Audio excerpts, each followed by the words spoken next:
अस्सलाम वालेकुम सत श्री अकाल। किदा हाल चाल जी वीर? उम्मीद करते हैं वधिया होगे। रब सोना सारिਆਂ ਨੂੰ ਚੜ੍ਹਦੀ ਕਲਾ ਦੇ ਵਿੱਚ ਰੱਖੇ। ਲੋ ਜੀ ਅੱਜ ਜਿਹੜੀ ਤੁਹਾਡੇ ਵਾਸਤੇ ਵੀਡੀਓ ਲੈ ਕੇ ਆਏ ਆ ਨਾ ਉਹ ਹੈਗੀ ਹੈ ਸਤਲੁਜ ਮੂਵੀ ਦੇ ਮੁਤਲਕ, ਠੀਕ ਹੈ। ਔਰ ਵੀਡੀਓ ਜਿਹੜੀ ਹੈ ਉਹ ਹਿੰਦੀ ਦੇ ਵਿੱਚ ਹੈ, ਪਰ ਇਸ ਬੰਦੇ ਨੇ ਨਾ ਯਕੀਨ ਮੰਨੋ ਲਾਹ ਪਾ ਕੇ ਹੱਥਾਂ 'ਚ ਫੜਾਈ ਹੈ ਔਰ ਇਹਨੇ ਪੂਰੀ ਜਿਹੜੀ ਹੈ ਨਾ ਡਿਟੇਲ ਬਿਆਨ ਕੀਤੀ ਹੈ, ठीक है कि वीडियो क्यों बैन हुई है कि हाँ वीडियो बैन करने दे पिछे किदा हाथ है और केड़ा ਇਹਦੇ ਵਿੱਚ ਮੁਲਵਸ ਹੈ, ਕਿਹੜੀਆਂ ਚੀਜ਼ਾਂ ਨੇ, ਉਹ ਸਾਰਾ ਕੁਝ ਇਸ ਵੀਡੀਓ ਰਾਹੀਂ ਸਾਨੂੰ ਪਤਾ ਚੱਲੇਗਾ। ठीक है। जसवंत सिंह खालड़ा के बारे च, ठीक है, उन्होंने टाइटल दिता है जसवंत सिंह खालड़ा एनकाउंटर्ड अगेन, दोबारा एक दफा फिर उन्होंने एनकाउंटर कर दिता गया। Why BJP government took down Diljit Dosanjh Satluj movie, ठीक है। मतलब कि देखो पहले ਇਹਦਾ नाम कल्लूकार आ। अच्छा फिर वे ना इस बंदे ने ना जिन्हों कहते हैं ना A to Z पूरी ਉਹਦੀ ਹਿਸਟਰੀ ਜੀਓਗ੍ਰਾਫੀ ਵੇਖ ਕੇ ਕਿ ਵੀ ਇਹਨੂੰ ਕੱਲੂਕਾਰਾ ਕਾਤੋਂ ਫਿਰ ਬੈਨ ਕੀਤੀ ਗਈ ਹੈ ਨਾਮ, ਫਿਰ ਅੱਗੋਂ ਪੰਜਾਬ 95 ਤੇ ਫਿਰ ਸਤਲੁਜ। ਮੈਂ ਕਹਿੰਦਾ ਯਾਰ ਵੀਡੀਓ ਨਾ ਵੇਖਣ ਵਾਲੀ ਹੈ, ਠੀਕ ਹੈ। ਔਰ ਤੁਹਾਡੇ ਨਾਲ ਇਸੇ ਗੱਲੋਂ ਸਾਰਿਆਂ ਨਾਲ ਸਾਂਝੀ ਕਰਨ ਲੱਗੇ ਹਾਂ ਕਿ ਦੇਖੋ ਇਹ ਨਹੀਂ ਕਿ ਜਿਹੜੇ ਬੰਦੇ ਕਹਿੰਦੇ ਨੇ ਕਿ ਯਾਰ ਇਹ ਹੋਰ ਜ਼ਾਤ ਹੈ, ਇਹ ਹੋਰ ਕੌਮ ਹੈ, ਇਹ ਉਹ ਨਹੀਂ। ਜਿੱਥੇ ਹੱਕ ਸੱਚ ਦੀ ਗੱਲ ਹੋਏਗੀ ਨਾ ਹਰ ਬੰਦਾ ਨਾਲ ਖਲੋਏਗਾ, ਹੱਕ ਦੇ ਨਾਲ ਹਰ ਬੰਦਾ ਖਲੋਏਗਾ। ਜਿਹੜਾ ਬੰਦਾ ਹੋਏਗਾ, ਜਿਹੜਾ ਇਨਸਾਨ ਨੂੰ ਇਨਸਾਨ ਸਮਝਦਾ ਹੋਏਗਾ, ਜਿਹਨੂੰ ਪਤਾ ਵੈ ਕਿ ਸੱਚ ਕੀ ਹੈ ਤੇ ਝੂਠ ਕੀ ਹੈ, ਉਹੀ ਖਲੋਏਗਾ। ਤੇ ਜਿਹੜੇ ਦੋਗਲੀ ਪੁਲਿਸ ਵਾਲੇ ਹੋਣਗੇ ਉਹ ਨਹੀਂ ਖਲੋਂਦੇ, ਠੀਕ ਹੈ। ਹੁਣ ਇਹਦੀ ਵਜ੍ਹਾ ਕੀ ਸੀ ਕਿ ਵੀਡੀਓ ਬੈਨ ਕਰਨ ਦੀ ਵਜ੍ਹਾ ਕੀ ਬਣੀ ਹੈ, ਠੀਕ ਹੈ ਜੀ, ਉਹ ਵੀ ਤੁਹਾਡੇ ਨਾਲ ਸਾਂਝੀ ਕਰਦੇ ਹਾਂ। ਤੇ ਪਹਿਲੇ ਵੀਡੀਓ ਦੇਖੋ ਫਿਰ ਕਰਦੇ ਹਾਂ ਗੱਲਬਾਤ। पहले तुसी वीडियो देखो। चलो जी स्टार्ट करो जी। कल्पना कीजिए कि आपके बेटे, भाई या पिता को लोकल पुलिस थाने ले जाती है पूछताछ करने के लिए। कहा जाता है घबराने की कोई बात नहीं, लेकिन थाने में उन्हें बुरी तरीके से टॉर्चर किया जाता है, पीटा जाता है इंफॉर्मेशन के लिए या मेडल की लालच में। फिर पुलिस उन्हें मार डालकर नहर या नदी में फेंक देती है या लावारिस लाश कह के बॉडी को आंख के हवाले कर दिया जाता है सरकारी क्रिमेटोरियम में। पुलिस को मालूम होता है कि अगर पकड़े भी गए उन पर कोई आंच नहीं आने वाली है। इधर आप कोर्ट कचहरी करना तो दूर की बात है, फैमिली को मालूम तक नहीं चलता है कि हुआ क्या। सालों तक दर दर की ठोकरें खाती है वो फैमिली, भटकती रहती है कि एक जवाब मिल जाए, लेकिन जवाब कभी आता नहीं, क्लोजर कभी मिलता नहीं। पंजाब में मिलिटेंसी के सबसे बुरे दौर की कहानी, उसमें पुलिस की बर्बरता के किस्से आज अगर आप सुना दो तो देशवासी मानने को तैयार नहीं होते हैं। उन्हें यकीन नहीं होता है कि पंजाब में आतंकवाद से लड़ते लड़ते पुलिस हैवानियत की सारी सीमाएं क्रॉस कर चुका था। यही सतलुज की कहानी है, यही सच है जसवंत सिंह खालड़ा की। एक साधारण बैंकर जिसने चुप बैठना सही नहीं समझा, जिसने सवाल पूछने का जुर्म किया, जिसने सबूत समेत दिखा दिया कि पंजाब पुलिस ने कम से कम 25,000 एक्स्ट्रा जुडिशियल किलिंग्स कैसे की, उसे कैसे अंजाम दिया। एक इंसान जिसने केपीएस गिल तक को कटघरे में खींचा, सुपर कॉप गिल से जवाब मांगे। जवाब मिला एक खौफनाक मौत। जवाब मिला खामोशी, सिस्टम से, कोर्ट से, मीडिया से। आज 30 साल बाद जसवंत सिंह खालड़ा को एक बार फिर से गोली मार दी गई, जब सरकार ने उनकी सच्ची कहानी को बयां होने से भी रोक दिया, ब्लॉक कर दिया।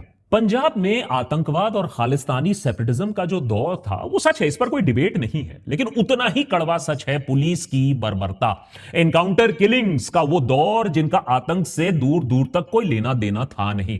कुछ का मानना है नहीं पुलिस को कड़े कदम मजबूरन उठाने पड़े थे, चलिए मान लेते हैं, लेकिन फिर आज क्या मजबूरी आन पड़ी कि सतलुज को सालों से थिएटर पर और अब ओटीटी पर रिलीज होने की परमिशन नहीं मिल रही है, उसे ब्लॉक किया जा रहा है, बिना साफ वजह दिए उसे ZEE5 प्लेटफॉर्म से हटा दिया गया। किस बात का सरकार को इतना डर है? क्या हमें सच देखने की ताकत नहीं है? क्या हम इतने बुजदिल बन गए हैं कि अपनी गलतियों से हम सीख नहीं सकते हैं, उसे मान नहीं सकते हैं, सुधार नहीं कर सकते हैं? या फिर सरकार जानती है कि जो 1995 की कहानी है वही कहानी 2026 में भी चल रही है और इस पिक्चर के रिलीज होने से और भी सवाल खड़े हो जाएंगे। इसीलिए देशभक्त पर आज के एपिसोड में सतलुज द फिल्म का रिव्यू नहीं करने बैठे हैं। पिक्चर तो हर एक देशभक्त को देखना चाहिए, लेकिन सरकार के सतलुज को बैन, ब्लॉक, डिस्क्रेडिट करने की जो कोशिश चल रही है वो हमारे देश के बारे में, हमारे डेमोक्रेसी के बारे में, हमारे सरकार के बारे में, और हमें ये जो सच से घिन मची हुई है उसके बारे में बहुत कुछ बयां करता है, बहुत पर्दाफाश करता है। जसवंत सिंह खालरा, पंजाब पुलिस और केपीएस गिल की कहानी पर 2 मिनट पर आते हैं, लेकिन पहले इस पिक्चर को दबाने की जो कोशिश की गई है वो अपने आप में एक पिक्चर है, अपने आप में एक कहानी है। मजाक नहीं कर रहा हूं, 2 मिनट में आपको यकीन दिला दूंगा। इसके बाद यह मत कहना कि हमारे देश में अच्छी मूवीज क्यों नहीं बनती है, मूवी इंडस्ट्री मर क्यों रही है, लोग थिएटर क्यों नहीं जा रहे हैं।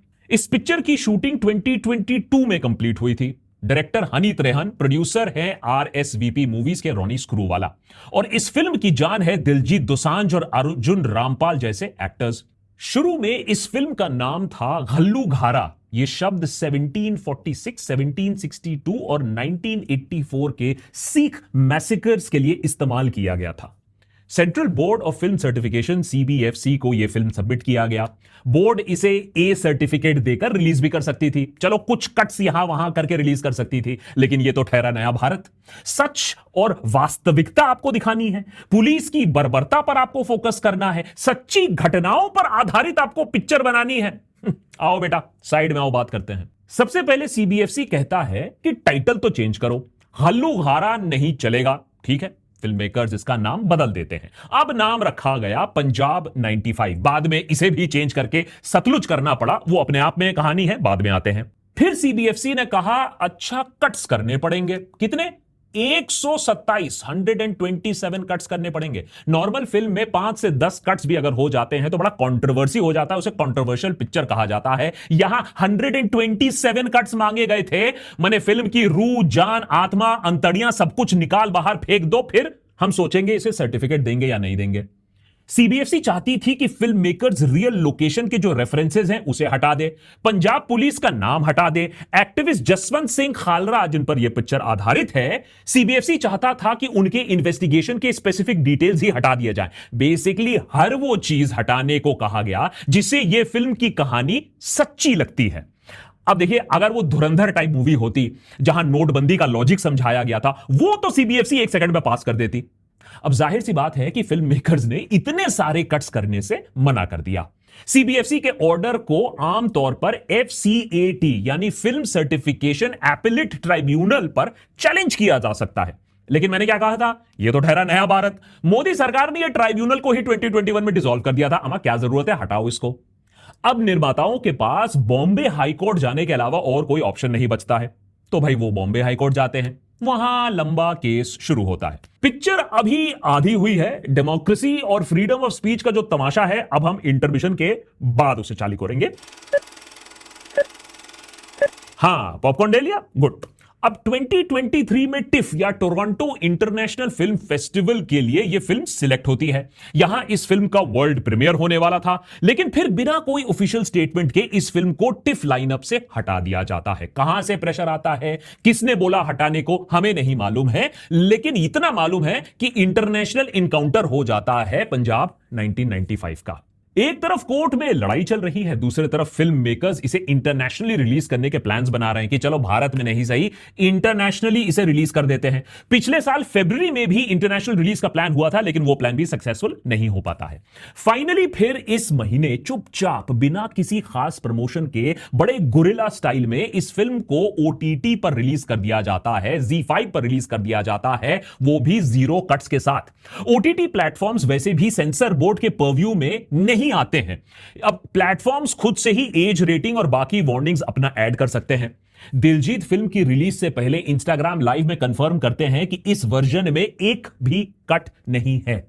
और एक और खास बात, परमजीत कौल खालरा, जसवंत सिंह की पत्नी, जिन्हें सतलुज पिक्चर में दर्शाया भी गया है एज अ मेजर कैरेक्टर, उन्होंने इस मूवी को देखा और कंफर्म किया कि फिल्म में जो फैक्ट्स है, जो डिपिक्शन है, वो सही है। लेकिन फिर भी OTT रिलीज के सिर्फ 2 दिन के अंदर अंदर इस पिक्चर को इंडिया में हटा दिया गया, इंडिया से ब्लॉक कर दिया गया। किस लॉ के अंडर, किसके ऑर्डर पर, यह सब कुछ फजी है, लेकिन हमें बताया गया है कि नेशनल सिक्योरिटी का मामला है, एनिमीज फायदा उठा सकती है इस पिक्चर का। ZEE5 ने करंट डेवलपमेंट्स का हवाला दिया, लेकिन कोई ऑफिशियल ऑर्डर को कोर्ट नहीं किया, ना कोई FIR है, ना कोई कोर्ट वर्डिक्ट है। ऐसा लग रहा है कि सरकार ने सीधे ZEE5 पर प्रेशर लगाकर इस मूवी को हटवा दिया। अब ministry of information and broadcasting एक high level inter departmental committee, जिसे IDC कहा जाता है, उसका गठन करके इस पिक्चर के कंटेंट्स को एग्जामिन करेगी। याद रखिए, सरकार को केरला स्टोरी से कोई दिक्कत नहीं हुआ था, जहां बाद में सुप्रीम कोर्ट को आकर इंटरफेयर करके पिक्चर के पहले डिस्क्लेमर लगाना पड़ा कि यह सच्ची घटनाओं पर आधारित नहीं है। लेकिन यहां तो पाप हो रहा था ना, यहां तो फैक्ट्स की बात हो रही थी। अब सरकार लाख कोशिश कर ले, लेकिन ठहरा तो ये डिजिटल इंडिया।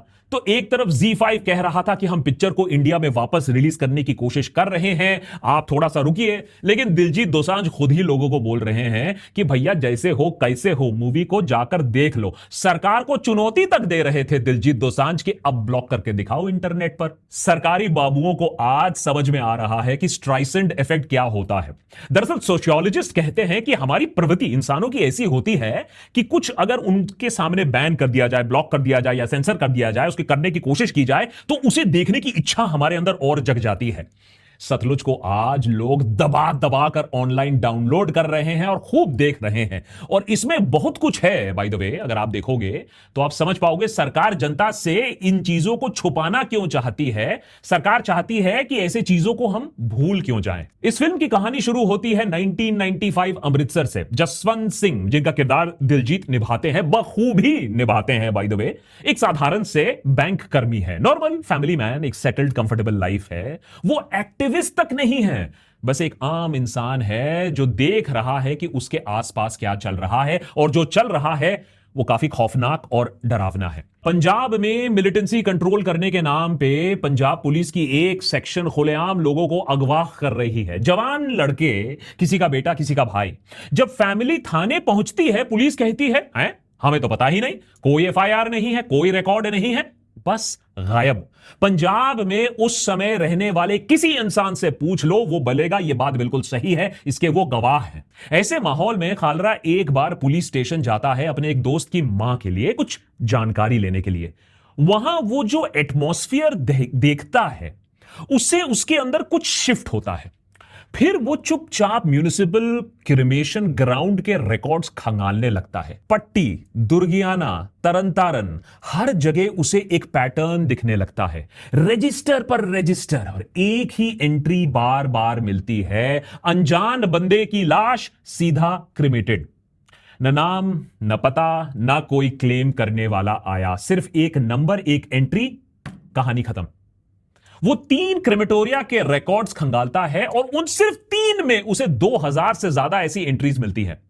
फिल्म का पहला हाफ इसी जर्नी को मैप करता है। एक आम आदमी जो धीरे धीरे ऐसे एक सच के करीब पहुंच जाता है जिससे उसकी और पंजाब के लाखों लोगों की जिंदगी हमेशा के लिए बदल जाती है। खालरा तब नहीं जानते थे, लेकिन उन्होंने खुद ही अपने डेथ सर्टिफिकेट पर हस्ताक्षर कर दिए जब उन्होंने पंजाब पुलिस को कटघरे में घसीटा। हजारों एक्स्ट्रा जुडिशियल किलिंग्स के सबूत लोगों के सामने रखे। उस समय पंजाब DGP KPS गिल को इन मौतों के लिए जिम्मेदार ठहराया, लाइव डिबेट के लिए चैलेंज किया। यहां तक कि इन मौतों के बारे में कनाडा के हाउस ऑफ कॉमन्स तक पर गए, वहां बात किया, मैटर को इंटरनेशनलाइज किया। पिक्चर में यह सब दर्शाया गया है, हालांकि KPS गिल का नाम IPS बिट्टा रखा गया है। हमारे देश में सच बोलना बहुत महंगा पड़ता है। खालरा को यह बात समझ में आई जब 6 सितंबर 1995 को उन्हें भी पुलिस ने वैसे ही अगवा कर लिया जैसे हजारों नौजवानों को किया था सालों से। 4 लोग आते हैं हथियारों से लैस, पुलिस यूनिफॉर्म में, एक वैन में जबरदस्ती जसवंत को भरा जाता है, ठूसा जाता है और गायब। 1.5 महीने के अंदर अंदर खबर आती है कि खालरा को मार दिया गया है। बाद में CBI इस पूरे चेन ऑफ इवेंट्स को कंफर्म भी करता है। यह सुनी सुनाई स्टोरी नहीं है। इस केस में 6 पुलिस ऑफिसर्स को कन्विक्ट भी किया गया था, जिनमें 5 को उम्र कैद की सजा सुनाई गई थी। और जो सच जो खालरा ने खंगाल कर बाहर निकाला था, वो एक्स्ट्रा जुडिशियल किलिंग्स का सच, उसके बारे में क्या वहां कोई जस्टिस मिला? आज के डेट में 135 पुलिस ऑफिसर्स पंजाब के इलीगल क्रिमेशन केसेस में कन्विक्टेड हैं। लेकिन दुख की बात है कि इनमें ज्यादातर लोअर रैंक्ड ऑफिसर्स हैं। जो टॉप लीडरशिप है वो अभी भी आजाद घूम रही है, उनको कभी कोई पनिशमेंट नहीं मिला। लेकिन जिनके बच्चे गायब हुए हैं वो तो आज तक जवाब मांग रहे हैं। फिल्म में SSP अजीत सिंह सांधू के सुइसाइड को भी दर्शाया गया है। वो एक की अक्यूज थे इस केस में। एमनेस्टी इंटरनेशनल का दावा है कि सांधू की हत्या की गई थी, क्योंकि वो और खुलासे कर सकते थे। खुलासों को रोकने के लिए हत्या की गई थी। सुइसाइड का उसके बाद एक खेल रचा गया था। अब पूरी फिल्म की कहानी मैं यहां आपको बताऊंगा नहीं, क्योंकि वो हमारा काम नहीं है। लेकिन जो क्लाइमैक्स है वो आपको सच्ची में काफी झंझोड़ देगा। क्योंकि जो सारे नंबर्स हैं, जो सारे फैक्ट्स हैं, जो कन्विक्शंस हैं, ये सब दर्शाया जाता है लास्ट में आंकड़ों के साथ। और बात आपको हिट करती है कि जो आपने देखा वो एक पिक्चर नहीं है, फिक्शनल स्टोरी नहीं है, रोमांस नहीं हो रहा है यहां, ये एक वेल रिसर्च डॉक्यूमेंट्री है। हजारों ऐसी फैमिलीज हैं जो इस दर्द को आज भी महसूस करती हैं, और प्रिसाइसली यही चीज सरकार नहीं चाहती है कि आप फील करो, आप समझो। सरकार चाहती है कि आप धुरंधर देखो, नोटबंदी की वाहवाही करो। सरकार चाहती है कि आप केरला स्टोरी देखो, केरला में उन 30-40 हजार हिंदू और क्रिश्चियन लड़कियां, उनकी कहानी देखो, उसमें फंसे रहो, जिसके मुताबिक वो आईसिस की चुंगल में चली गई थी। सरकार चाहती है कि आप द ताज स्टोरी देखो, द ताज फाइल्स देखो, और फिर तेजो महले बनाने की मुहिम में आप लग जाओ। कुछ भी देखो, लेकिन सिस्टम के गंदे सच को मत देखो, क्योंकि फिर आप सवाल पूछने लगोगे। ऐसा नहीं है कि सतलुज की सब वाहवाही कर रहे हैं। बहुतों का मानना है कि पंजाब पुलिस और खास तौर पर केपीएस गिल की वजह से ही पंजाब को बचाया जा सका। 1984 के बाद पंजाब में क्या हुआ ये लगभग सभी लोग जानते हैं। Operation blue star, Indira Gandhi का असैसिनेशन, एंटी सिख रायट्स और फिर मिलिटेंसी का दौर। पंजाब एक वॉर जोन बन गया था। काडा लागू किया गया, armed forces special powers act AFSPA लागू किया गया। कहा जाता है extraordinary times need extraordinary measures. तो पुलिस को एक्स्ट्रॉर्डिनरी पावर्स भी दिए गए, बिना वारंट के अरेस्ट कर लो, बिना चार्ज के डिटेन कर लो, और अगर कोई इनकाउंटर हो भी जाता है तो कोई खास इन्वेस्टिगेशन नहीं होगा, तुम अपना करो, खुली छूट है, ठोक दो। लेकिन यह भी कहावत है, absolute power corrupts absolutely. Punjab में एक स्टेज्ड इनकाउंटर्स का पूरा सिस्टम बन चुका था। जवान लड़कों को उठा लो, इनकाउंटर में मार डालो, रिपोर्ट में लिखो टेररिस्ट न्यूट्रलाइज्ड, लाश को अनआइडेंटिफाइड डिक्लेयर कर दो, सरकारी क्रिमेशन ग्राउंड पे जला दो, रिकॉर्ड में डाल दो अनआइडेंटिफाइड बॉडी, केस क्लोज्ड, हाथ में मेडल और शायद प्रमोशन। जसवंत सिंह खालरा जैसे आम लोग जिन्होंने खुद इस पूरे नेटवर्क को एक्सपोज किया, उनका कहना है कि कम से कम 25,000 लोग तो पंजाब पुलिस के इस इलीगल सिस्टम से मारे गए। 2,000 पुलिस ऑफिसर्स भी जिन्होंने कॉर्पोरेट करने से मना कर दिया, उनके साथ भी यही काम किया गया। और जसवंत की बातें सिर्फ क्लेम्स नहीं है, बाद में सीबीआई इन्वेस्टिगेशन बाकायदा होती है। आज के तौर की तरह सीबीआई नहीं, उस समय की सीबीआई जो एक्चुअल इन्वेस्टिगेशन करती है। और सीबीआई का कहना है कि सिर्फ तरन तारन में कंफर्म्ड 2,000 से ज्यादा इलीगल क्रिमेशंस हुए थे। सुप्रीम कोर्ट ने इन फाइंडिंग्स को लेकर कहा कि यह एक mass scale human rights violation था। लेकिन फिर भी लोग इसे मानने से मना करते हैं, क्योंकि ऐसा अगर करेंगे तो उन्हें लगता है कि farmer director general of police of Punjab KPS Gill का अपमान होगा। सतलुज में केपीएस के कंट्रीब्यूशन को कम करने की कोशिश नहीं की गई है।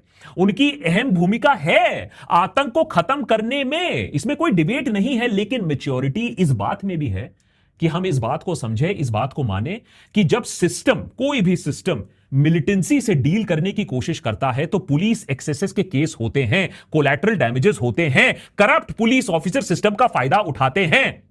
लेकिन अगर 30 साल बाद अगर आप इस चीज को नहीं मानने की कोशिश करोगे, एनालाइज करने की कोशिश नहीं करोगे, सिर्फ बैन का खेल खेलने की कोशिश करोगे, तो बहुत गिल्ट छुपा है आपके अंदर, आपके सिस्टम के अंदर।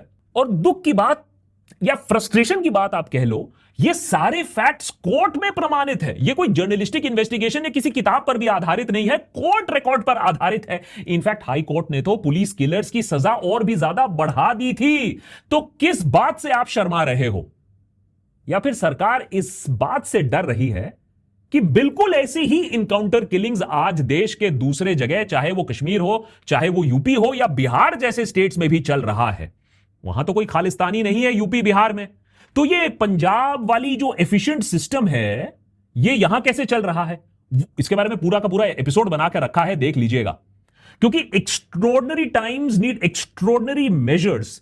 लेकिन एक्स्ट्रॉर्डिनरी इतना भी नहीं कि आप सड़क चलते बच्चों को, सवाल पूछने वाले बैंकर को उठाकर खत्म कर दोगे। इसीलिए आज भी पंजाब में जख्म भरे नहीं है, और सरकार को डर है कि सच अगर सामने आ जाएगा तो बहुत सारे सवाल आ जाएंगे। और सरकार को आप जानते ही हो सवाल कितने पसंद हैं। जहां मौका मिलता है अपने आप को मदर ऑफ डेमोक्रेसी कहने से हम थकते नहीं हैं। लेकिन आजादी मिले करीबन 80 साल होने वाले हैं, हमें इतनी हिम्मत नहीं आ पाई है, कम से कम सरकार में इतनी हिम्मत नहीं आ पाई है कि अपनी गलतियों को हम समझें, उसको सुधारें। औरंगजेब और बाबर ने क्या किया था उसे ठीक करने की जरूरत है। 3 सदी पहले हम चले जाएंगे, लेकिन 30 साल पहले जाने से हम कब पाते हैं, नहीं करेंगे। सतलज अच्छी पिक्चर है या नहीं इसका फैसला आप कर लो, फैक्चुअल है इस पर कोई डिबेट नहीं है।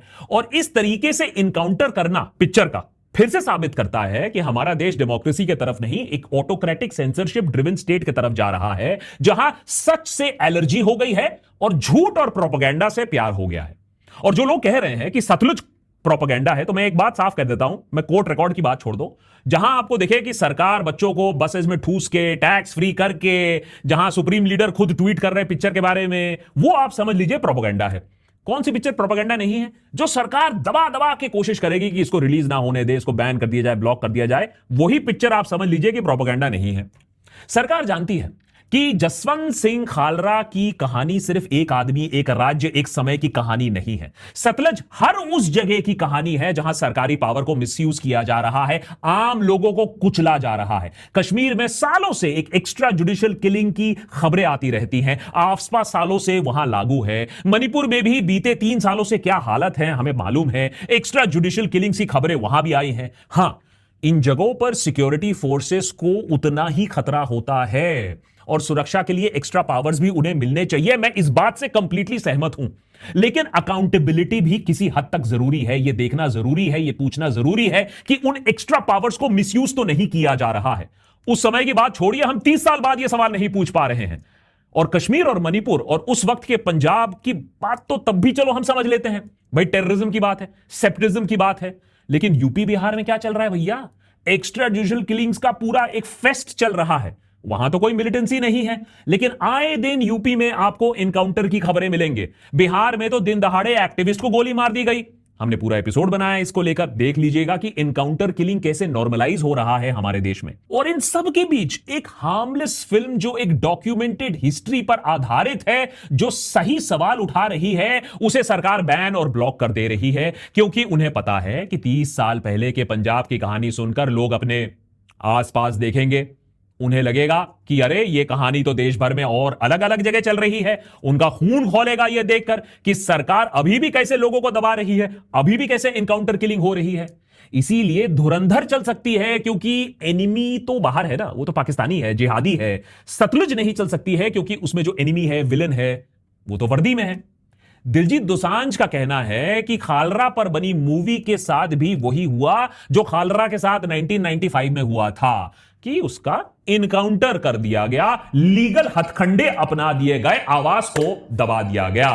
आज भी वही सरकारी पावर्स को मिसयूज किया जा रहा है जो उस समय मिसयूज किया गया था। यहीं पर आपका और मेरा आवाज उठाना, एक्टिव सिटीजनरी का बोलना बहुत जरूरी हो जाता है। सोचिए, सरकार सवालों से बचने के लिए जेन्युइन कहानी दबाने की कोशिश कर रही है। यहां हमारा और आपका ड्यूटी बनता है कि उन कहानियों को हम जाने, सवाल उठाएं। सोशल मीडिया पर लोगों ने ऑलरेडी सतलुज का फुल वर्जन अपलोड कर दिया है, आपको वक्त मिले तो जरूर देखिएगा इस फिल्म को। आपको धीरे धीरे दिखने लगेगा कि पंजाब में उस वक्त जो हुआ था वो आज भी अलग अलग लेवल पर देश के कई हिस्सों में हो रहा है, और आज भी सिस्टम से सवाल पूछना बहुत खतरनाक है। क्यों एडिटर? अच्छा भाई, अच्छा मैं ना वीडियो ते बना दी है, पर मैंने दसो कि उन्हें वीडियो 'ਚ ਕਿੰਨੀ ਜਾਨ ਪਾਤੀ ਹੈ। ਉਹਨੇ ਵੀਡੀਓ 'ਚ ਵਾਕਈ ਜਾਨ ਪਾ ਦਿੱਤੀ। ਉਹਨੇ ਕਿਹਾ ਹੈ ਕਿ ਨਿਚੋੜ ਕੇ ਰੱਖ ਦਿੱਤਾ ਨਾ ਸਾਰਿਆਂ ਨੂੰ। ਕੰਮ ਜਿਹੜਾ ਨਾ ਇਹ ਬਹੁਤ ਉੱਤੇ ਲੈਵਲ ਦਾ ਹੈ। ਹਾਂਜੀ, ਇਹ ਸਰਕਾਰਾਂ ਤੱਕ ਕੰਮ ਹੈ ਕਿ ਸਰਕਾਰ ਚਾਹਦੀ ਹੈ ਕਿ ਦੁਰਿੰਦਰ ਜਵੰਗੀ ਮੂਵੀ ਤੇ ਵੇਖੋ, ਫਲਾਣੇ ਮੂਵੀ ਵੇਖੋ, ਕੇਰਲਾ ਰੀਅਲ ਬੇਸ ਜਿਹੜੀ 30 ਸਾਲ ਪਹਿਲੇ ਜਿਹੜਾ ਵਕੂਆ ਹੋਇਆ ਉਹ ਨਾ ਲੋਕਾਂ ਨੂੰ ਵਹਾਓ। ਉਹ ਕਿਉਂ? ਠੀਕ ਹੈ, ਕਹਿੰਦੇ ਨੇ ਕਿ ਲੋਕਾਂ ਦੇ ਵਿੱਚ ਖੂਨ ਖੋਲੇਗਾ। ਬਿਲਕੁਲ, ਲੋਕਾਂ ਦੇ ਵਿੱਚ ਅਹਿਸਾਸ ਪੈਦਾ ਹੋਗਾ ਕਿ ਇੱਥੇ ਤੇ ਜੋ ਕੁਝ ਹੋ ਰਿਹਾ ਆਲੇ ਦੁਆਲੇ ਵੀ ਕਹਿੰਦੇ ਕਾਊਂਟਰ ਕਿਲਿੰਗ ਹੀ ਹੋ ਰਹੀ ਹੈ। ਉਹਨੇ ਬੜੀ ਸੋਹਣੀ ਗੱਲ ਕੀਤੀ। ਉਹਨੇ ਕਿਹਾ ਅਸੀਂ ਲੋਕ ਹਕੂਮਤ ਜਿਹੜੀ ਹੈ ਨਾ, ਉਹ ਕਹਿੰਦੀ ਹੈ ਮੁਗਲਾਂ ਦਾ ਦੌਰ ਯਾਦ ਕਰਾ ਦਿੰਦੀ ਹੈ, ਬਾਬਰ ਦਾ ਦੌਰ ਯਾਦ ਕਰਾਉਂਦੀ ਹੈ, ਜਦਕਿ 30 ਸਾਲ ਪਹਿਲੇ ਜੋ ਹੋਇਆ ਉਹ ਨਹੀਂ ਯਾਦ ਕਰਾਉਂਦੀ ਵੀ, ਉਹ ਤੁਹਾਡੇ ਮੁਲਕ 'ਚ ਚੱਲਣ ਨਹੀਂ ਦੇ ਰਹੀ ਹੈ। ਉੱਥੇ ਦੂਸਰੀ ਉਹਨਾਂ ਨੇ ਕਿੰਨੀ ਵਧੀਆ ਗੱਲ ਕੀਤੀ। ਉਹਨਾਂ ਨੇ ਕਿਹਾ ਕਿ ਦੁਰਿੰਦਰ ਮੂਵੀ 'ਚ ਉਹ ਵਹਾਉਂਦੇ ਨੇ ਕਿਉਂ ਉਹ ਐਨੀਮੀਜ਼ ਨੇ ਉੱਥੇ ਦੇ ਨੇ, ਜਿਹੜੇ ਆਪਣੇ ਵਿੱਚ ਬੈਠੇ ਹੋਏ ਨੇ ਐਨੀਮੀਜ਼, ਉਹ ਨਹੀਂ ਵਹਾਏ ਜਾਂਦੇ ਜਿਨ੍ਹਾਂ ਨੇ ਖਾਕੀ ਵਰਦੀ ਪਾਈ ਹੋਈ ਹੈ। ਠੀਕ ਹੈ, ਇਹ ਸਮਝ ਲਓ ਕਿ ਜਿਹੜਾ ਉਹਨਾਂ ਨੇ ਗੱਲ ਕੀਤੀ ਹੈ ਨਾ, ਉਹਨਾਂ ਨੇ ਦੁਬਾਰਾ ਉਹਨਾਂ ਨੇ ਟਾਈਟਲ ਜਿਹੜਾ ਦਿੱਤਾ ਸੀ ਨਾ, ਟਾਈਟਲ ਕਿ ਦੁਬਾਰਾ ਕਾਊਂਟਡ ਅਗੇਨ। ਕਹਿੰਦੇ ਇੱਕ 30 ਸਾਲ ਬਾਅਦ ਦੁਬਾਰਾ ਫਿਰ ਉਹਨਾਂ ਨੂੰ ਮਾਰ ਦਿੱਤਾ ਗਿਆ। ਕਿਉਂ?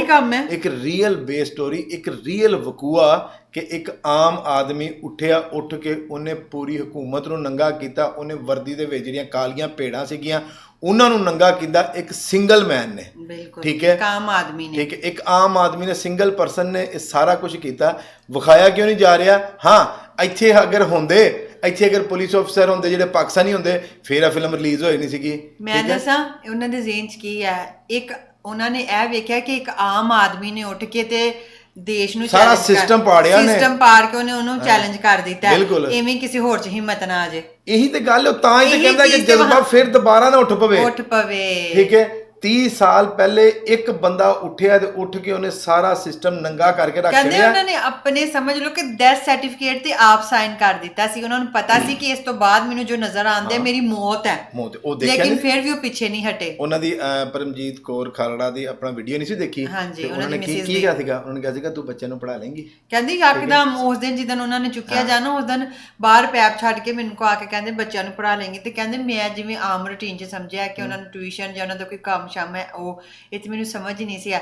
ਪਰ ਮੈਂ ਕਹਿੰਦੀ ਉਹਨਾਂ ਬੀਬੀ ਨੂੰ ਵੀ ਸਲਾਮ ਹੈ, ਕਿਉਂਕਿ ਉਹਨਾਂ ਨੇ ਜਿਸ ਤਰੀਕੇ ਦਾ ਮਾਹੌਲ ਚੱਲਦਾ ਪਿਆ ਸੀ, ਲੇਕਿਨ ਉਹਨਾਂ ਨੇ ਇਹ ਗੱਲ ਵੀ ਕੀਤੀ ਹੈ ਕਿ ਜਿਸ ਦਿਨ ਜਸਵੰਤ ਸਿੰਘ ਖਾਲੜਾ ਜੀ ਚੁੱਕੇ ਜਾਂਦੇ ਨੇ, ਉਸ ਤੋਂ ਬਾਅਦ ਡਿਸਅਪੀਅਰੈਂਸੀ ਤੇ ਫੁੱਲ ਸਟਾਪ ਲੱਗ ਜਾਂਦਾ। ਉਸ ਤੋਂ ਬਾਅਦ ਕੋਈ ਬੰਦਾ ਚੁੱਕਿਆ ਨਹੀਂ ਗਿਆ। ਅੱਛਾ, ਤੁਸੀਂ ਦੇਖੋ, ਮੈਂ ਨਾ ਇਹ ਜੈ ਨਾ 84 ਤੋਂ ਬਾਅਦ ਨਾ, 84 ਤੋਂ ਬਾਅਦ ਸਮਝ ਲਓ ਕਿਲਿੰਗ ਸ਼ੁਰੂ ਹੋ ਗਈ ਸੀਗੀ, ਕਿਲਿੰਗ ਸ਼ੁਰੂ ਹੋ ਗਈ ਸੀਗੀ, ਡਿਸਪੈਰੈਂਸੀ ਸ਼ੁਰੂ ਹੋ ਗਈ ਸੀਗੀ, ਬੰਦੇ ਅਗਵਾਹ ਹੋਣੇ ਸ਼ੁਰੂ ਹੋ ਗਏ ਸੀ, ਲਾਪਤਾ ਹੋ ਗਏ ਸੀ, ਠੀਕ ਹੈ, ਉਹਨਾਂ ਨੂੰ ਮਾਰ ਦਿੱਤਾ ਜਾਂਦਾ ਸੀ। ਪਰ ਕਹਿੰਦੇ ਨੇ ਨੇਰ ਆ ਕੇ ਪਿਆ ਸੀਗਾ ਜਦੋਂ ਆਪਣਾ ਇਹਦੀ ਆਈ ਸੀ ਨਾ ਹਕੂਮਤ CM ਦੀ, ਠੀਕ ਹੈ ਜੀ, ਬੰਤਾ ਕੀ ਸੀਗਾ ਨਾਮ ਉਹਦਾ? ਬੇਅੰਤ ਸਿੰਘ, ਠੀਕ ਹੈ। ਬੇਅੰਤ ਸਿੰਘ ਦੀ ਹਕੂਮਤ ਜਦੋਂ ਆਈ ਸੀ 92 ਤੋਂ ਲੱਗ ਕੇ ਫਿਰ 95 ਤੱਕ, ਤੇ ਕਹਿੰਦੇ ਨੇ ਇਹਨਾਂ ਨੇ ਜਿਵੇਂ ਨੇਰੀ 'ਚ ਛਾਪਰ ਨਹੀਂ ਉੜਦੇ, ਉਹ ਕਹਿੰਦੇ ਸੀ ਨੇਰ ਹੀ ਪਾਤਾ ਸੀਗਾ। ਇੱਕ ਪੁਲਿਸ ਵਾਲੇ ਦੀ ਨਹੀਂ ਸੀ ਸੁਣੀ ਹੈ ਉਹਨਾਂ ਦੀ, ਉਹ ਕਹਿੰਦੇ ਸੀ ਉਹਨਾਂ ਨੇ ਕਿਹਾ ਸੀ ਇਹਨਾਂ ਦੀ ਸਿੱਖਾਂ ਦੀ ਨਸਲ ਕਸ਼ੀ ਕਰ ਦੋ, ਖਤਮ ਕਰ ਦੋ ਇਹਨਾਂ ਨੂੰ। ਮੈਂ ਇੱਕ ਵੀਡੀਓ ਦੇਖਣ ਦਿਆ ਸੀ, ਵੀਡੀਓ ਦੇ ਵਿੱਚ ਨਾ ਆਪਣਾ ਇੱਕ ਸਰਦਾਰ ਜੀ ਸੀਗੇ ਤੇ ਉਹ ਦੱਸਣ ਦੇ ਸੀਗੇ, ਉਹ ਕਹਿੰਦੇ ਸੀਗੇ ਕਿ ਨਾ ਇਹਨਾਂ ਨੂੰ ਨਾ ਜਸਟ ਟਾਰਗੇਟ ਪਿੱਛੋਂ ਗਵਰਨਮੈਂਟ ਦੇ ਰਹੀ ਸੀ ਇਹਨਾਂ ਨੂੰ ਜਿਹੜਾ ਪਿੱਛੇ ਸਟੇਟ ਬੈਠੀ ਸੀ ਨਾ, ਜਿਹੜਾ ਬੰਦੇ ਬੈਠੇ ਸੀ, ਉਹ ਟਾਰਗੇਟ ਦੇ ਰਹੀ ਸੀ। ਹੋਰ ਉਹਨੇ ਕਿਹਾ ਸੀਗਾ ਕਿ ਸੁੱਕੀਆਂ ਦੇ ਨਾਲ ਇਹਨਾਂ ਨੇ ਗਿੱਲੀਆਂ ਬੜੀਆਂ ਬਾਲੀਆਂ, ਠੀਕ ਹੈ। ਕਹਿੰਦਾ ਵੇਖਿਆ ਉਹਨਾਂ ਨੇ ਕਿ ਅੱਜ ਵੀ 100 ਬੰਦਾ ਮਾਰਨਾ ਹੈ, ਠੀਕ ਹੈ, ਤੇ ਬੰਦੇ ਸਾਡੇ ਕੋਲ 98 ਹੋ ਗਏ ਨੇ, 2 ਬੰਦੇ। ਉਹਨੇ ਕਿਹਾ ਯਾਰ 2 ਰਾਹਗੀਰ ਜਾਂਦੇ ਬੰਦਿਆਂ ਨੂੰ ਚੁੱਕ ਕੇ ਮਾਰ ਕੇ ਉਹਨਾਂ ਨੂੰ, ਤੇ ਆਪਣਾ ਟਾਰਗੇਟ ਸਿਰਫ ਕੀ ਕਿ ਇੱਕ ਪੈਸੇ ਖਾਤਰ, ਪ੍ਰਮੋਸ਼ਨ ਖਾਤਰ, ਕਿ ਲਾਸ਼ਾਂ ਦੀ ਸੀੜੀ ਬਣਾ ਕੇ ਅਸੀਂ ਉੱਤੇ ਜਾਵਾਂਗੇ, ਫੁੱਲਾਂ ਦੀ ਖਾਤਰ। ਬਟ ਇਸ ਵੀਡੀਓ ਨੇ ਨਾ, ਮੈਂ ਕਹਿੰਦਾ ਵਾਂ ਕਿ ਪੂਰਾ ਸ਼ੀਸ਼ਾ ਜਿਵੇਂ ਕਹਿੰਦੇ ਨੇ ਨਾ, ਚਮਕਾ ਕੇ ਸਾਫ਼ ਕਰਕੇ ਦਿਖਾਤਾ। 2000 ਪੁਲਿਸ ਵਾਲੇ ਵੀ ਇਹਨਾਂ ਨੇ ਮਾਰੇ, ਜਿਨ੍ਹਾਂ ਨੇ ਜਵਾਬ ਦੇ ਦਿੱਤਾ ਕਿ ਅਸੀਂ ਇਹ ਕੰਮ ਨਹੀਂ ਕਰਨਾ। ਤੇ ਉਹ ਜਸਵੰਤ ਸਿੰਘ ਖਾਲੜਾ ਦਾ ਜਿਹੜਾ ਦੋਸਤ ਸੀਗਾ, ਠੀਕ ਹੈ, ਉਹਦੇ ਨਾਲ ਕੀ ਹੋਇਆ ਸੀ? ਉਹਦੀ ਪੂਰੀ ਫੈਮਿਲੀ ਨੂੰ ਮਾਰ ਦਿੱਤਾ ਗਿਆ ਸੀਗਾ, ਫੈਮਿਲੀ ਨੂੰ ਮਾਰ ਦਿੱਤਾ ਗਿਆ ਸੀ, ਠੀਕ ਹੈ। ਜਿਹੜਾ ਇਹਨਾਂ ਦੇ ਜੁਰਮ ਦੇ ਵਿੱਚ ਇਨਵੋਲਵ ਹੋਣ ਤੋਂ ਇਨਕਾਰੀ ਕਰਦਾ ਸੀ ਨਾ, ਉਹਨਾਂ ਨੂੰ ਵੀ ਖਤਮ ਕਰ, ਉਹਨੂੰ ਸੁਬਾਹ ਤੱਕ ਉਹਦੀ ਲਾਸ਼ ਵੀ ਨਹੀਂ ਸੀ ਲੱਭਦੀ, ਠੀਕ ਹੈ। ਅਨਕਾਰੀ, ਉਹ ਕਹਿੰਦੇ ਨੇ ਕਿ ਅਨਕਾਰੀ ਦਾ ਬਦਲਾ ਮੌਤ, ਠੀਕ ਹੈ। ਅਨਕਾਰੀ ਕਰ ਦੋਗੇ, ਜਵਾਬ ਦੇ ਦੋਗੇ ਕਿ ਭਾਈ ਮੈਂ ਤੁਹਾਡੇ ਸਿਸਟਮ ਦਾ ਹਿੱਸਾ ਨਹੀਂ ਬਣਨਾ ਚਾਹੁੰਦਾ, ਮੈਂ ਤੁਹਾਡੇ ਇਸ ਗੰਦੇ ਕੰਮ ਦੇ ਵਿੱਚ ਆਪਣਾ ਖੂਨ ਆਪਣੇ ਹੱਥ ਨਹੀਂ ਲੱਗਣਾ ਚਾਹੁੰਦਾ। ਹਰ ਬੰਦਾ ਇੱਕੋ ਜਿਹਾ ਨਹੀਂ ਹੁੰਦਾ, ਕਿਸੇ ਦੇ ਦਿਲ 'ਚ ਡਰ, ਦਿਲ ਦੇ ਵਿੱਚ ਡਰ, ਖੁਦਾ ਦਾ ਵੀ ਖੌਫ ਹੁੰਦਾ, ਇਸ ਕਰਕੇ ਉਹਨਾਂ ਨੇ ਜਵਾਬ ਦਿੱਤਾ ਹੋਣਾ। ਪਰ ਇਹ ਗੱਲ ਹੈ ਕਿ ਹੁਣ ਜਿਹੜੇ ਹਾਲਾਤ ਨੇ ਕਿ ਜਿਹੜਾ ਬੰਦਾ ਇਨਕਾਰੀ ਕਰ ਗਿਆ ਜਾਂ ਜੋ ਵੀ ਆ, ਉਹ ਹੀਰੋ ਬਣ ਗਿਆ, ਤੇ ਜਿਹੜੇ ਦੂਸਰੇ ਨੇ ਜਿਨ੍ਹਾਂ ਨੇ ਜਬਰ ਕੀਤਾ, ਜ਼ੁਲਮ ਕੀਤਾ, ਕੁੱਤੇ ਦੀ ਮੌਤ। ਦੂਸਰੀ ਗੱਲ ਉਹ ਕਹਿੰਦੇ ਨੇ ਕਿ ਜਿਹੜਾ ਉਹ ਸੀ ਸੰਗੂ, ਉਹਨੂੰ ਵੀ ਕਤਲ ਕਰਾ ਕੇ ਉਹਨੇ ਸੁਸਾਈਡ ਨਹੀਂ ਕੀਤਾ। ਤੇ ਇਹ ਮੈਂ ਤੁਹਾਨੂੰ ਦੱਸਾਂ, ਜਦੋਂ ਫਿਲਮ ਦੇਖੀ ਨਾ, ਵਿਖਾਇਆ ਸੀ ਕਿ ਉਹ ਮੈਂਟਲੀ ਤੌਰ ਤੇ ਡਿਸਟਰਬ ਹੋ ਗਿਆ ਸੀ। ਉਹ ਮੈਂਟਲੀ ਤੌਰ ਤੇ ਡਿਸਟਰਬ ਹੋ ਗਿਆ, ਉਹਨੇ ਨਾ ਜਿਹੜਾ ਮੂਵੀ ਅਕੋਰਡਿੰਗ ਟੂ ਮੂਵੀ ਦੇ ਮੁਤਾਬਕ, ਕਿਉਂਕਿ ਇਹ ਰੀਅਲ ਹੈ, ਠੀਕ ਹੈ। ਉਹਨੇ ਉਸ ਤੋਂ ਬਾਅਦ ਨਾ ਆਪਣਾ ਸੁੱਗਾ, ਜਿਹੜਾ ਮਤਲਬ ਕਿ ਸੁੱਗਾ ਬਣਿਆ ਸੀਗਾ, ਉਹਦਾ ਨਾਮ ਅਰਜੀਤ ਸਿੰਘ ਸੀਗਾ, ਠੀਕ ਹੈ। ਸੁੱਗੇ ਨੇ ਕਾਲ ਕੀਤੀ, ਅਰਜੀਤ ਸਿੰਘ ਨੇ ਕਾਲ ਕੀਤੀ ਸੀਗੀ KPS ਗਿੱਲ ਨੂੰ ਕੀਤਾ। ਉਹਨੇ ਕਿਹਾ ਤੂੰ ਮੇਰੇ ਨਾਲ ਬੋਲਣ ਕਿਸ ਤਰ੍ਹਾਂ ਦਿਆ? ਫੁੱਲ ਡਰੰਕ ਸੀਗਾ, ਫੁੱਲ ਸ਼ਰਾਬ ਪੀਤੀ ਹੋਈ ਸੀਗੀ ਕਰਕੇ। ਉਹਨੇ ਕਿਹਾ ਜੇ ਮੈਂ ਫਸਿਆ ਨਾ ਤੇ ਮੈਂ ਛੱਡਾਂਗਾ ਤੁਹਾਨੂੰ ਵੀ ਨਹੀਂ, ਮੈਂ ਇੱਚੀ ਬਿਚੀ ਦੱਸਾਂਗਾ ਫਿਰ ਸਾਰਾ ਕੁਛ। ਫਿਰ ਇੱਥੋਂ KPS ਗਿੱਲ ਨੂੰ ਖੁੜਕਣ ਲੱਗ ਗਈ ਸੀਗੀ ਕਿ ਜੇ ਅਗਰ ਇਹਨੇ ਦੱਸਤਾ ਨਾ ਸਾਰਾ ਕੁਝ ਤੇ ਮੇਰਾ ਤਾਂ ਝੁੱਗਾ ਗੋਲ ਹੋ ਜਾਏਗਾ, ਠੀਕ ਹੈ। ਇਹਨੇ ਫਿਰ ਉਹਨੂੰ ਕੀ ਕੀਤਾ, ਉਹਨੂੰ ਬੁਲਵਾਇਆ, ਠੀਕ ਹੈ, ਬੁਲਵਾਇਆ, ਠੀਕ ਹੈ। ਅਗਲੇ ਦਿਨ ਵੇਖਦੇ ਨੇ ਉਹਦੀ ਲਾਸ਼ ਜਿਹੜੀ ਪਟਰੀ ਤੇ ਪਈ ਹੁੰਦੀ ਹੈ, 2 ਹਿੱਸਿਆਂ 'ਚ ਆਪਣਾ ਕੱਟੀ ਪਈ, ਠੀਕ ਹੈ। ਇਟਸ ਮੀਨ ਕਿ KPS ਗਿੱਲ ਨੇ ਅਰਜੀਤ ਸਿੰਘ ਨੂੰ ਵੀ ਨਹੀਂ ਛੱਡਿਆ ਸੀਗਾ, ਕਿਉਂਕਿ ਉਹਨੂੰ ਪਤਾ ਸੀਗਾ ਕਿ ਇਹ ਮੇਰਾ ਕੁੱਤਾ ਮੇਰੇ ਤੇ ਹੀ ਭੌਂਕਣ ਲੱਗ ਗਿਆ ਤੇ ਇੱਕ ਕੱਲ ਨੂੰ ਮੈਨੂੰ ਵੀ ਫੜਵਾਏਗਾ। ਉਹਨੇ ਉਸ ਤੋਂ ਬਾਅਦ ਸੁਬਾਹ ਉਹਦੀ ਲਾਸ਼ ਲੱਭੀ ਸੀ, ਠੀਕ ਹੈ। ਇਹ ਤੇ ਐਡਾ ਸਿਸਟਮ। ਫਿਰ ਦੇਖੋ ਕੈਸੀ ਗੱਲ ਹੈ ਕਿ ਫਿਰ ਤੁਸੀਂ ਗੌਰਮੈਂਟਾਂ ਦੇ ਕੰਮ ਦੇਖ ਲਓ, ਫਿਲਮ ਇੰਡਸਟਰੀਆਂ ਦੇ ਕੰਮ ਦੇਖ ਲਓ ਕਿ ਪਹਿਲੇ ਇਸ ਫਿਲਮ ਦਾ ਨਾਮ ਕੱਲੂਕਾਰਾ ਰੱਖਿਆ ਗਿਆ, ਉਹ ਨਹੀਂ ਚੱਲਣ ਦਿੱਤੀ, ਫਿਰ ਕਹਿੰਦੇ ਨਾਮ ਚੇਂਜ ਕਰੋ, ਠੀਕ ਹੈ। ਫਿਰ ਜਦੋਂ ਪੰਜਾਬ 95 ਕੀਤਾ ਫਿਰ 127 ਕੱਟ ਲਾਤੇ, ਫਿਰ ਉਹਨਾਂ ਨੇ ਕਿਹਾ ਜੀ ਕਿ ਆਪਣਾ ਇਹ ਜਿਹੜੇ ਵਿੱਚ ਪੁਲਿਸ ਅਫਸਰ ਨੇ ਇਹਨਾਂ ਨੂੰ ਨਾ ਵਹਾਇਆ ਜਾਵੇ, ਇਹਨਾਂ ਦੇ ਆਪਣਾ ਨਾਮ ਚੇਂਜ ਕੀਤਾ ਜਾਵੇ। ਫਿਰ ਜਦੋਂ ਕਹਿੰਦੇ ਸੀ ਕਿ ਸਾਰਾ ਕੁਝ ਖੰਗਾਲ ਮਤਲਬ ਢਾਂਚਾ ਰਿਹਾ ਤੇ ਵਿੱਚੋਂ ਸਾਰੀ ਸੱਚਾਈ ਕੱਢ ਕੇ ਬਾਹਰ ਸੁੱਟੋ, ਜਾਨ ਵੀ ਕੱਢ ਲਓ, ਪਰ ਉਹਨਾਂ ਨੇ ਠੀਕ ਨਹੀਂ ਹੈ, ਕੀਤੀ। ਦਿਲ ਵੀ ਕੱਢ ਦੋ, ਗੁਰਦੇ ਵੀ ਕੱਢ ਲਓ, ਆਂਤਰੀਆਂ ਵੀ ਕੱਢ ਲਓ, ਤੇ ਬਾਕੀ ਡੈਡ ਬੋਡੀ ਬਚੀ ਸਾਰੀ, ਠੀਕ ਹੈ। ਫਿਰ ਉਹਨੇ ਸਹੀ ਨਹੀਂ ਕੀਤਾ, ਉਹਨਾਂ ਨੇ ਕਿਹਾ ਚੱਲੇ ਨਾ ਚੱਲੇ, ਠੀਕ ਹੈ, ਪਾਓ ਫਿਰ ਐਜ਼ ਇਟ ਪੂਰੀ ਪਰ ਸਟੋਰੀ। ਉਹਨਾਂ ਨੇ ਇੱਕ ਗੱਲ ਕੀਤੀ ਹੈ ਕਿ ਵਾਕਈ ਦਲਜੀਤ ਦੋਸਾਂਝ ਨੇ ਹੱਕ ਅਦਾ ਕਰ ਦਿੱਤਾ, ਉਹਨੂੰ ਕਿਹਾ ਕਿ ਨਹੀਂ ਨਾ ਚੱਲਣ ਦਿੱਤੀ। ਇੰਨੀਆਂ ਕਰੀਲਾਂ ਆਉਂਦੀਆਂ ਨੇ, ਗੁਰਦੁਆਰਿਆਂ ਵਿੱਚ ਲੱਗੀ ਹੋਈ ਆ, ਚੌਂਕਾਂ ਵਿੱਚ ਲੱਗੀ ਹੋਈ ਆ, ਉਹ ਵੱਡੇ ਵੱਡੇ ਪ੍ਰੋਜੈਕਟਰ ਲੱਗੇ ਹੋਏ ਨੇ, ਲੋਕੀ ਉਹਦੇ ਤੇ ਬਹਿ ਕੇ ਵੇਖਣ ਦੇ ਨੇ। ਮਤਲਬ ਇਹ ਚੀਜ਼ ਉਹਨਾਂ ਨੇ ਜਿਵੇਂ ਕਿਹਾ ਕਿ ਸਾਡੇ ਆਪਣੇ ਹਰ ਬੰਦੇ ਦੇ ਜ਼ਿਹਨ 'ਚ ਹੈ ਕਿ ਤੁਸੀਂ ਅਗਰ ਕਿਸੇ ਚੀਜ਼ ਨੂੰ ਬੈਨ ਕਰ ਦਿੰਦੇ ਕੁਝ ਕਰ ਦਿੰਦੇ ਸਾਰੇ ਸਸਪੈਂਸ ਪੈਦਾ ਹੁੰਦਾ। ਇਹਦੇ 'ਚ ਐਸਾ ਹੈ ਕੀ ਹੈ? ਇਹਦਾ ਮਤਲਬ ਹੈ ਕਿ ਹਕੂਮਤ ਨੇ ਆਪਣੇ ਪੈਰ ਤੇ ਆਪ ਕੁਲਾਰੀ ਮਾਰ ਲਈ ਆ। ਅੱਛਾ ਤੁਸੀਂ ਦੇਖੋ, ਉਹਨਾਂ ਨੇ ਬੈਨ ਕਰਕੇ ਸਸਪੈਂਸ ਕਾਇਮ ਕਰ ਦਿੱਤਾ ਤੇ ਲੋਕਾਂ ਦੇ ਵਿੱਚ ਤਜੱਸਸ ਪੈਦਾ ਹੋ ਗਿਆ ਕਿ ਅਸੀਂ ਇਹ ਚਿਜ਼ ਵੇਖਣੀ ਹੈ। ਇਹ ਰੀਅਲ ਫੈਕਟ ਹੈ ਨਾ। ਇਨਸਾਨ ਨੂੰ ਜਿਹੜੀ ਚੀਜ਼ ਤੋਂ ਮਨਾ ਕੀਤਾ ਜਾਵੇ ਨਾ, ਇਨਸਾਨ ਪੁੱਜ ਕੇ ਉਹ ਚੀਜ਼ ਕਰਦਾ ਹੈ। ਇੱਕ ਫੈਕਟ ਹੈ, ਇਹ ਹਿਊਮਨ ਨੇਚਰ ਹੈ, ਠੀਕ ਹੈ। ਹੁਣ ਦੇਖੋ ਗੌਰਮੈਂਟ ਨੇ ਬੈਨ ਕੀਤੀ, ਬੰਦਿਆਂ ਨੂੰ ਕਿਹਾ ਯਾਰ ਇਹਨਾਂ ਨੇ ਬੈਨ ਕੀਤੀ ਤੇ ਕਿਉਂ ਕੀਤੀ? ਇਹਦੇ ਪਿੱਛੇ ਲੌਜਿਕ ਕੀ ਹੈ? ਜਦੋਂ ਉਹਨਾਂ ਨੇ ਪੂਰੀ ਫਿਲਮ ਵੇਖੀ, ਉਹਨਾਂ ਨੇ ਕਿਹਾ it's a real base story, ਠੀਕ ਹੈ। ਅੱਛਾ ਫਿਰ ਇਹ ਵੇ 30 ਸਾਲ ਪਹਿਲੇ ਜਦੋਂ ਉਹਨੇ ਗੱਲ ਕੀਤੀ, ਉਹਨੇ ਕਿਹਾ ਉਦੋਂ ਦੀ ਜੀ ਉਹ ਪੁਲਿਸ ਦੇ ਉੱਤੇ ਇਸ ਤਰ੍ਹਾਂ ਇਹ ਉਹਨੇ ਕਿਹਾ 30 ਸਾਲ ਬਾਅਦ ਕਿਉਂ ਨਹੀਂ ਚੱਲਣ ਦਿੱਤੀ? ਫਿਰ ਇਹ ਸਟੋਰੀ ਤੇ 30 ਸਾਲ ਪਹਿਲੇ ਦੀ ਹੈ, ਹੁਣ ਤੁਹਾਨੂੰ ਕਾਹਦਾ ਮਸਲਾ ਹੈ? ਹੁਣ ਉਹਨਾਂ ਨੇ ਕਸ਼ਮੀਰ ਦੱਸਿਆ, ਮਹਾਰਾਸ਼ਟਰ ਹਰ ਦੱਸ ਰਿਹਾ, ਪਾਸੇ ਹੀ ਇਹੀ ਕੁਝ ਹੋ ਰਿਹਾ ਹੈ। ਸੇਮ ਐਜ਼ ਇਟ ਇਜ਼ ਇਹੀ ਸਟੋਰੀ ਚੱਲਣ ਦੀ ਹੈ, ਪਰ ਇਹ ਕਿ ਲੋਕਾਂ ਨੂੰ ਨਾ ਸਮਝ ਆ ਜਾਵੇ, ਇਸ ਕਰਕੇ ਬੈਨ ਕੀਤੇ। ਬਾਕੀ ਤੁਹਾਡੇ ਕੀ ਵਿਚਾਰ ਨੇ ਇਸ ਵੀਡੀਓ ਬਾਰੇ ਸਾਨੂੰ ਜ਼ਰੂਰ ਸਾਂਝੇ ਕਰਿਓ। ਮਿਲਦੇ ਹਾਂ ਜੀ ਨਵੀਂ ਵੀਡੀਓ 'ਚ, ਆਪਣਾ ਖਿਆਲ ਰੱਖਿਓ। ਰੱਬ ਰੱਖਾ।